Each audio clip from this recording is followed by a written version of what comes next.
एक लड़की रात के लगभग 1:30 के आसपास अपने घर जाने के लिए एक ऑटो पकड़ती है। उसे इस ऑटो से लगभग 30 किलोमीटर का सफर तय करना था। ऑटो अभी कुछ ही दूर चला था कि उस लड़की को थोड़ा शक होता है। वह अपनी भाभी को फोन मिलाती है और भाभी से कहती है कि भाभी, मुझे यह ऑटो वाला बिल्कुल भी अच्छा नहीं लग रहा है। ऐसा लग रहा है जैसे इसकी नीयत खराब है। जैसे ही लड़की ने अपनी भाभी को यह बात बताई तो भाभी कहती है कि तुम बिल्कुल भी परेशान मत हो, मैं तुम्हारे भैया से बात करती हूँ। अब भाई फोन पर बातचीत करने लगता है। भाई कहता है कि परेशान मत होना, तुम मुझसे लगातार यहाँ पर बातचीत करते रहो और साथ ही में मुझे अपना लाइव लोकेशन भी भेज दो ताकि मैं देखता रहूं कि तुम कहाँ जा रही हो और कहाँ नहीं। अगर कोई दिक्कत या परेशानी हो तो तुरंत ही मुझे बताना। फिर बहन ने वही काम करने की कोशिश की जो भाई ने कहा था, लेकिन फिर अचानक ही बहन का नंबर यहाँ पर बंद हो जाता है। जैसे ही बहन का नंबर बंद होता है उसका भाई यहाँ पर परेशान हो जाता है। भाई के दिमाग में आया कि क्यों ना 112 नंबर पर कॉल करके पुलिस से मदद मांगी जाए। वो कॉल करता है पुलिस को, लेकिन पुलिस इस बात को उतनी ज्यादा गंभीरता से नहीं लेती है और देखते ही देखते एक कत्ल हो जाता है और कत्ल की गूंज इस इलाके में इस प्रदेश के मुखिया यानी कि मुख्यमंत्री तक पहुंच जाती है और उस प्रदेश के मुख्यमंत्री होते हैं योगी आदित्यनाथ जी। जैसे ही ये बात उन तक पहुंचती है तो फिर मामला कुछ अलग हो जाता है। जांच पड़ताल करने के बाद जिसने कत्ल किया था उसको एनकाउंटर में ढेर कर दिया जाता है। दरअसल इस कहानी को सुनने के बाद आप लोग भी सोचने पर मजबूर हो जाएंगे कि कुछ लोग की मानसिकता किस लेवल की गिरी हुई होती है। नमस्कार, मैं मुकेश। आज की जो सच्ची घटना मैं आपको सुनाने जा रहा हूं, ये सच्ची घटना है उत्तर प्रदेश की राजधानी लखनऊ की। दरअसल अयोध्या के रोहानी जगह की रहने वाली एक महिला होती है जिसकी उम्र लगभग 30 साल के आसपास होती है। वे पढ़ी लिखी होती है, बीएड उसने किया हुआ था। उसका जो पति है वो पेशे से दर्जी होता है। 13 साल का उसका एक लड़का भी होता है। एक दिन वो अपने पति से कहती है कि तुम कितनी मेहनत करते हो, यदि मैं भी तुम्हारे साथ मिलकर मेहनत करूं और पैसे कमाऊं तो हमारा घर कितना अच्छा चलेगा और हम अपने बेटे को अच्छे से अच्छी एजुकेशन भी यहाँ पर दे पाएंगे। जैसे ही पति ये बात सुनता है वो कहता है कि तुम पढ़ी लिखी हो और इससे मुझे कोई ऐतराज नहीं है। अगर तुम्हें लगता है कि कहीं नौकरी मिल जाएगी तो तुम कर सकती हो। अयोध्या की इस रूहानी जगह की रहने वाली इस महिला ने आवेदन करना शुरू कर दिया। 16 मार्च 2025 को यूपी के बनारस से उसके पास एक कॉल आता है और कहा जाता है कि आप यहाँ पे आइए और इंटरव्यू दीजिए। आपकी एक परीक्षा होगी, अगर आपने परीक्षा पास कर लिया तो आपका यहाँ पर सिलेक्शन हो जाएगा। वो महिला 16 मार्च 2025 को जाती है बनारस में इंटरव्यू देने के लिए। फिर परीक्षा देने के बाद वो अपने पति को फोन करती है और कहती है कि मैं यहाँ से परीक्षा देके तो निकल चुकी हूँ, लेकिन मुझे एक रात अपनी दोस्त के यहाँ रुकना है। तुम्हें अगर कोई ऐतराज ना हो तो मैं क्या उसके वहां पे रुक जाऊं? पति कहता है कि मुझे कोई ऐतराज नहीं है, अगर तुम रुकना चाहो तो आराम से रुक जाओ। उसके बाद वो महिला अपने दोस्त के पास रुक जाती है। 17 मार्च को वो यहाँ से निकल जाती है। अब घर जाने के लिए जब निकलती है तो उसे बस नहीं मिल रही थी। वहां एक बस थी जो कि लखनऊ की तरफ जा रही थी। उसने अपने पति को फोन मिलाया, पति से कहा कि देखो यहाँ पर बस नहीं मिल रही है, इसलिए मैं अपने बड़े भैया के पास जा रही हूँ जो कि लखनऊ में ही रहते हैं। अब उसका पति कहता है कि कोई दिक्कत नहीं है, तुम आराम से लखनऊ चले जाओ और वहां एक आध रात तुम रुक जाओ और आराम से आ जाना। जैसे ही पति ने ये पत्नी से कहा तो पत्नी निकल जाती है अपने भाई की तरफ। 18 मार्च 2025 की रात लगभग 1:30 बजे के आसपास वो आलमबाग बस स्टैंड पर उतर जाती है। जैसे ही वो बाहर निकलती है बस से, सामने से एक ऑटो वाला आ रहा था। ऑटो वाले ने उसको देखा और देखते ही कहा कि बहन जी आप कहाँ जाओगे? वो कहता है कि भैया मुझे कामता एक जगह है वहां जाना है। फिर पैसे की बात तय हो जाती है और वो उस ऑटो में बैठ जाती है। अब इसके बाद इस लड़की ने अपने भैया को फोन मिलाया और कहा कि वे आलमबाग बस स्टैंड से निकल चुकी है, उसने एक ऑटो पकड़ लिया है और आगे लगभग 35 मिनट से 40 मिनट में वो घर पहुंच जाएगी, इसलिए परेशान ना हो। अब इधर ये सफर थोड़ा सा ही शुरू हुआ था कि अचानक उस लड़की ने दोबारा से अपनी भाभी को फोन लगाया और भाभी से कहा कि भाभी मुझे ना इस ऑटो वाले की कुछ आदत अजीब सी लग रही है, बात करने का ढंग इसका अजीब सा लग रहा है, ऐसा लग रहा है जैसे कि ये नशे की हालत में है, मुझे कुछ ठीक नहीं लग रहा है। भाभी कहती है कि तुम बिल्कुल भी परेशान मत हो, मैं तुम्हारे भैया से अभी के अभी बात करती हूँ। भाभी ने भैया से बात कराई और भैया ने जैसे ही बातचीत की उसने कहा कि बहन बिल्कुल भी तुम परेशान मत होना, पहले ये बताओ तुम कहाँ पर हो। ये कहती है कि मुझे ऐसा लग रहा है जैसे कि इसने रास्ता बदल दिया है, इसलिए मुझे समझ में नहीं आ रहा है। तभी भैया कहता है कि मुझे ऑटो वाले से बात कराओ।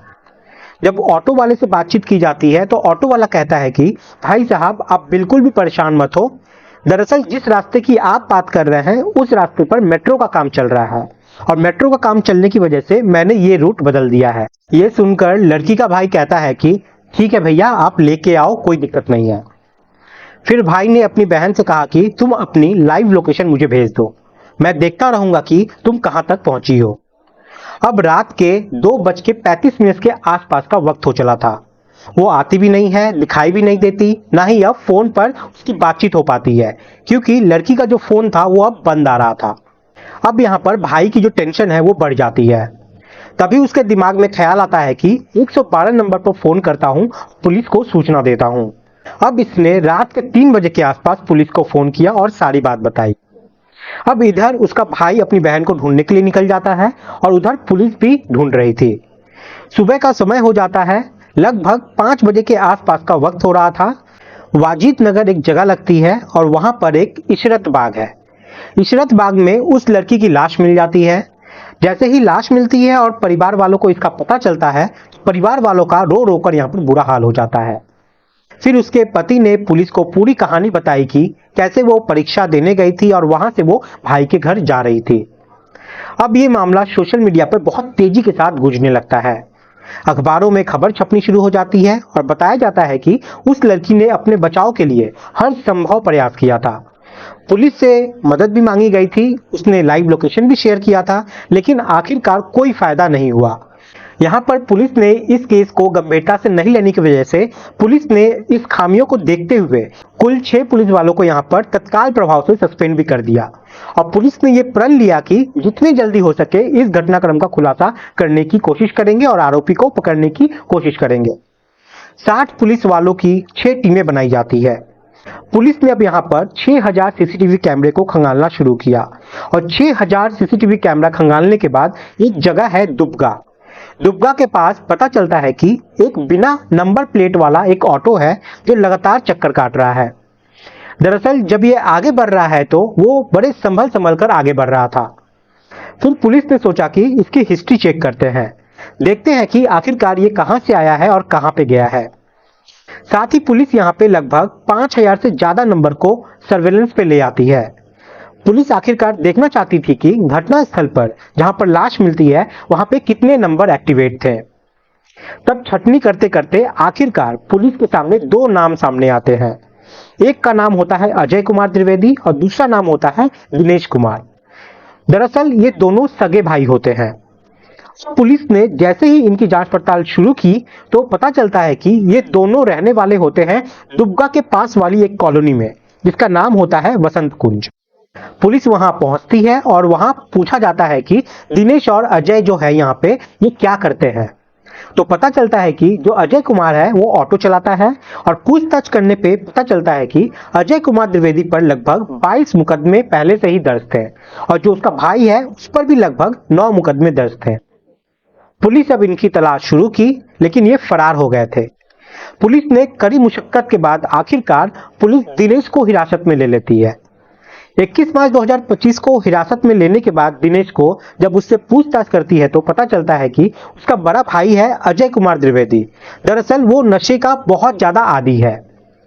फिर उसने बताया कि आलमबाग बस स्टैंड पर रात के करीब 1:30 बजे के आसपास का वक्त रहा था। उसको एक लड़की बस स्टैंड पर आती हुई दिखाई देती है। उस लड़की को देखते ही उसकी नीयत खराब हो जाती है। उसके बाद वो अपने भाई को फोन करता है दिनेश को। दिनेश से वो कहता है कि मैं आलमबाग से निकल रहा हूँ, नहरिया होते हुए हरदोई हाईवे होते हुए एक बुद्धेश्वर जगह लगती है, वहां से दुबगा चौराहे पहुंचूंगा, तुम भी जल्दी से आ जाओ। फिर जैसे ही भाई ने भाई को ये रास्ता बताया वो पहले से ही वहां पर इंतजार कर रहा था। ऑटो फिर वहां पे आती है और रुकती है। लड़की चुपचाप उसमें बैठी हुई थी। लड़की को तब तक नहीं पता था कि उसका अपहरण हो गया है। जैसे ही भाई सामने दिखाई देता है, अजय तुरंत ही अपने ऑटो से उतरता है और उतरने के बाद वो पीछे आकर बैठ जाता है और अपने भाई दिनेश से कहता है कि तुम आगे अब ऑटो चलाओ। लड़की ये सब देखते ही समझ जाती है कि यहाँ पे कुछ गड़बड़ है। वहीं पास में ही पुलिस चौकी होती है। हालांकि वहां पे अंधेरा हो गया था, फिर भी उस लड़की ने जोर जोर से चीखना चिल्लाना शुरू किया। जैसे ही लड़की चिल्लाती है, तुरंत ही अजय ने उस लड़की को पीटना शुरू कर दिया। उसने कहा कि अगर चीखने चिल्लाने की कोशिश की तो तुम्हें यहीं मार दूंगा। फिर उस लड़की के मुंह पर किसी कपड़े से उसका मुंह बांध दिया जाता है ताकि वो चीख ना सके। अब लड़की ने जिद करना शुरू कर दिया और यहाँ से निकलने के लिए, बचने के लिए तमाम कोशिशें की, लेकिन वो सफल नहीं होती है। फिर अजय ने अपने भाई दिनेश से कहा कि जल्दी जल्दी हो सके यहाँ से निकलो, यहाँ से इस ऑटो को जंगल की तरफ ले चलो। अब यहाँ से वो एक जगह जाता है जिसका नाम इशरत बाग होता है। ये ऑटो वहां पर पहुंच जाता है। फिर लड़की को वो खींचते हुए बाग की तरफ ले जाते हैं और बाग की तरफ ले जाने के बाद उस लड़की के साथ वो जबरदस्ती करने लगते हैं। उसके कपड़े फाड़ना यहाँ पर शुरू कर देते हैं, लेकिन लड़की ने हिम्मत नहीं हारी और आखिरी दम तक वो कोशिश करती रही। जब ये लड़की कंट्रोल में नहीं आती है उन दोनों से, तो वहीं पर उसी की ही पैजामी से उसका गला घोंटकर उसकी हत्या कर देते हैं। फिर हत्या करके वो वहां से भाग जाते हैं। ये पूरी कहानी सुनने के बाद उसे गिरफ्तार करके जेल भेज दिया जाता है। अब पुलिस मेन आरोपी अजय कुमार द्विवेदी के पीछे पड़ जाती है, उसको ढूंढने में लग जाती है। 21 मार्च 2025 की ये रात लगभग 9 बजे के आसपास का वक्त था। अजय महमूद नगर की तरफ से बाइक लेकर आ रहा था। पुलिस ने उसे रोकने की तमाम कोशिशें की, लेकिन वो रुकता नहीं है। पुलिस उससे बार बार कह रही थी कि रुक जाओ, लेकिन पुलिस को देखते ही उसने एकदम से पुलिस की तरफ गोली चलाना शुरू कर दिया। जैसे ही वो पुलिस की तरफ गोली चलाता है, पुलिस जवाबी कार्रवाई में उसके तरफ भी गोली चलाती है और गोली जाकर उसे लग भी जाती है। वो गंभीर रूप से वहां पर घायल हो जाता है और फिर नजदीकी हॉस्पिटल में उसे एडमिट कराया जाता है, लेकिन तब तक उसकी मौत हो चुकी होती है। जैसे ही पुलिस ने उसके बारे में जानने की कोशिश की, पता चलता है कि 1 साल पहले उसकी पत्नी का देहांत हो चुका था और उसकी 1.5 साल की एक बेटी भी है। अब सवाल यह है कि इस बच्ची की परवरिश कैसे होगी। साथ ही इसकी वजह से एक बेकसूर महिला, जिसकी कोई गलती नहीं थी, जो कि मेहनत से अपने पति का, अपने परिवार का भरण पोषण करना चाहती थी, जो कि अपने बेटे को एक अच्छी एजुकेशन देना चाहती थी, एक नौकरी की तलाश में वो निकलती है, लेकिन संयोग से वो उस ऑटो में बैठ जाती है जिसमें वो दरिंदा बैठा हुआ होता है। उस दरिंदे का उस महिला को देखकर उसका नीयत खराब हो जाता है। उसके साथ वो रेप जैसी घटना को अंजाम देने की पूरी कोशिश करता है, लेकिन उस महिला ने अपनी जान देना बेहतर समझा, लेकिन उस दरिंदे के सामने वो किसी कीमत पर नहीं झुकी। जब ये बात उत्तर प्रदेश के मुख्यमंत्री योगी आदित्यनाथ तक पहुंचती है, तो इस घटना को लेकर उन्हें बहुत अफसोस होता है और इस मामले की जांच पड़ताल बहुत तेजी से करने के लिए कहते हैं। फिर ये पूरे जांच पड़ताल में ये भी पता चलता है कि ये जो लड़का होता है, ये हिस्ट्री शूटर होता है, लेकिन पुलिस वालों से वो बच नहीं पाता और आखिरकार वो मौत के हवाले हो जाता है। यहाँ पे एक बात यहाँ पे मैं कहना चाहूंगा कि जब भी किसी परिवार वालों में अगर कोई महिला रात के देर वक्त घर आती है, स्टेशन से या कहीं से भी, तो अगर उस घर में कोई बड़े बुजुर्ग अगर रहते हैं, तो कृपया करके आप लोग जाकर खुद उन्हें लेके आएंगे तो वो ज्यादा अच्छा रहेगा।